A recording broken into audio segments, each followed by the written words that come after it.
Party व movement को फिर से आगे बढ़ाना है तथा आगे चलकर सत्ता में भी जरूर आना है। तभी फिर यहाँ गरीब, असहाय, दुखी, पीड़ित व कमजोर वर्गों के लोगों का सही से भला हो सकता है। और अब तो इनके प्रति जातिवादी मानसिकता रखने वाली पार्टियों के साथ साथ जातिवादी मीडिया भी, जिसमें सोशल मीडिया भी शामिल है, ये भी नहीं चाहता है कि यहाँ के खासकर गरीब, दबे कुचले, गरीब व लाचार लोग बाबा साहब की मूवमेंट के मुताबिक चलकर सत्ता की मास्टर चाबी खुद अपने हाथ में है और उसके लिए वे किसी भी हद तक गिरकर अपना गंदा व घिनौना आदि खेल खेलते रहते हैं। इसलिए यूपी का वर्तमान चुनाव परिणाम बीएसपी के करोड़ों लोगों की रात दिन की कड़ी तन मन धन की मेहनत का ये वाजिब फल कतई नहीं है। फिर भी बाबा साहब के अनुयायी पार्टी होने के नाते इस पार्टी के लोगों को अपनी हिम्मत कतई नहीं हारना है, बल्कि पत्थर काट कर रास्ता बनाने का अपना प्रयास व संघर्ष हर हाल में आजीवन जारी रखना है। जबकि ऐसे खराब राजनीतिक हालात बीजेपी ने भी देखे हैं, जब आजादी के बाद से काफी लंबे समय तक देश में राज करने का मौका यहाँ की जनता ने इनको नहीं दिया, बल्कि यूपी में भी सन 2017 से पहले भाजपा की स्थिति यहाँ कोई खास अच्छी नहीं थी। और अब इसी प्रकार कांग्रेस पार्टी भी लगभग उसी हालत से गुजर रही है जिस खराब हालत से पहले भाजपा गुजर चुकी है।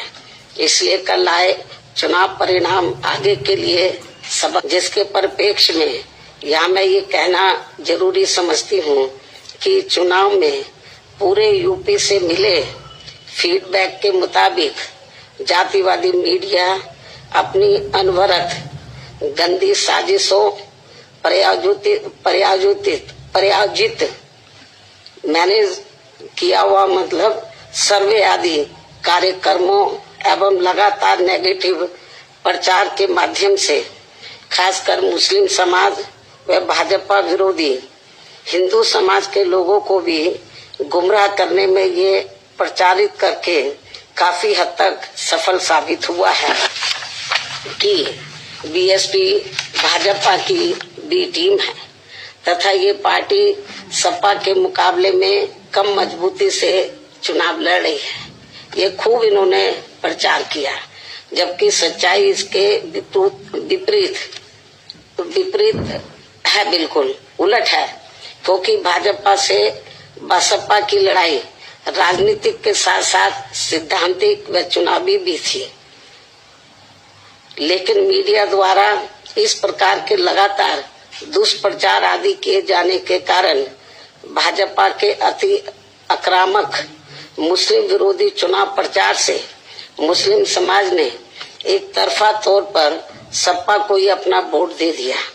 तथा इससे फिर बाकी भाजपा विरोधी हिंदू लोग भी बसपा में नहीं आए। और यदि ये सभी लोग इससे ये स्पष्ट है कि मुस्लिम समाज का वोट यदि दलित समाज के साथ मिल जाता, जैसा कि बंगाल के चुनाव में टीएमसी के साथ मिलकर भाजपा को धराशायी करने का चमत्कार परिणाम दिया था, तो फिर वैसे ही परिणाम यहाँ भी दोहराए जा सकते थे। साथ ही ये लोग हमेशा इस तथ्य को ऐन वक्त पर भूल जाते हैं कि केवल बीएसपी ही यूपी में भाजपा को सत्ता में आने से रोक सकती है, सपा नहीं। इनकी इसी गलत सोच का ही ये नतीजा है कि भाजपा फिर से सत्ता में वापस यहाँ आ गई है। और यदि यूपी में तिकोना संघर्ष हुआ होता, जिसकी पूरी संभावना भी थी, तो तब यहाँ यूपी के परिणाम बीएसपी की अपेक्षा के मुताबिक आते तथा फिर भाजपा को सत्ता में आने से रोक लिया जाता। अर्थात कुल मिलाकर मुस्लिम समाज बीएसपी के साथ तो लगा रहा, किंतु इनका पूरा वोट समाजवादी पार्टी की तरफ शिफ्ट कर गया और इनके इस गलत फैसले से बीएसपी को बड़ा भारी नुकसान ये हुआ कि बीएसपी समर्थक अपर कास्ट व ओबीसी समाज की विभिन्न जातियों में भी ये डर फैल गया कि सपा के सत्ता में आने से दोबारा यहाँ जंगल राज आ जाएगा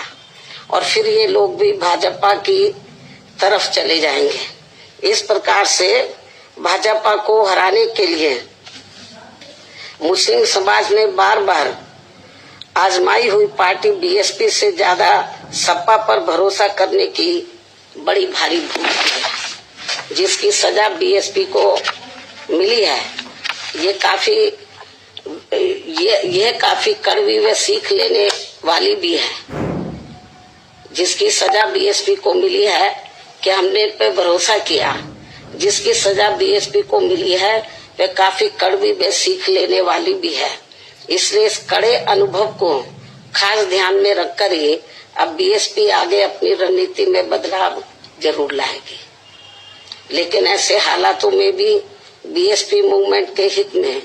संतोष की बात ये रही है कि दलितों में से खासकर मेरे खुद के अपने समाज का वोट हमेशा की तरह इस बार भी अपनी मूवमेंट व पार्टी की लीडरशिप के साथ चट्टान की तरह पूरी मजबूती के साथ खड़ा रहा है। जिन पर मैं कितना भी गर्व महसूस करूं वह कम ही होगा तथा उनका जितना भी मैं आभार प्रकट करूं वह कम ही होगा। और अब मेरी उन सभी से ये भी अपील है कि उन्हें अपना मनोबल बिल्कुल भी नहीं गिरने देना है, क्योंकि बाबा साहब के अनुयायी कभी भी अपनी हिम्मत नहीं हारते हैं तथा वे अपना संघर्ष लगातार जारी रखते हैं। सफलता फिर एक दिन झक मारकर हमारे कदम जरूर चूमेगी। हमें बाबा साहब के कारवा को न रुकने देना है न झुकने देना है। साथ ही हमें ये भी मानकर चलना चाहिए कि अब बुरा वक्त खत्म होने वाला है, क्योंकि पूरा खून पसीना बहाने के बावजूद भी जो यूपी का इस बार परिणाम आया है तो उससे बुरा और क्या हो सकता है। अर्थात पार्टी के लोगों को निराश व हताश कतई नहीं होना है और अपने स्वाभिमान व मूवमेंट की सफलता के लिए पहले की तरह ही पूरे जी जान से पार्टी के कार्य में लगे रहना है। साथ ही इस बार यूपी में पार्टी की अपेक्षा के मुताबिक नतीजे नहीं आने को लेकर फिर से मैं उन्हें ये कहना चाहती हूँ, इस बार चुनाव में मुसलमानों का वोट एक तरफा सपा की ओर जाते देखकर दलित वर्ग में से मेरे खुद के समाज को छोड़कर बाकी सभी हिंदू समाज ने सपा के रहे गुंडा, माफिया, आतंकी व भ्रष्ट राज को याद करके तथा ये सोचकर कि कई हिंदुओं का वोट बंटने से सपा सत्ता में वापस न आ जाए, इसके डर से इन्होंने बीजेपी की नीतियों व कार्यशैली से दुखी व परेशान होते हुए भी अपना एक तरफा वोट बीजेपी को अंदर अंदर ट्रांसफर कर दिया, जिसने फिर बीएसपी को सन 1977 में कांग्रेस पार्टी की हुई स्थिति की तरह यहाँ चुनाव में लाकर खड़ा कर दिया है।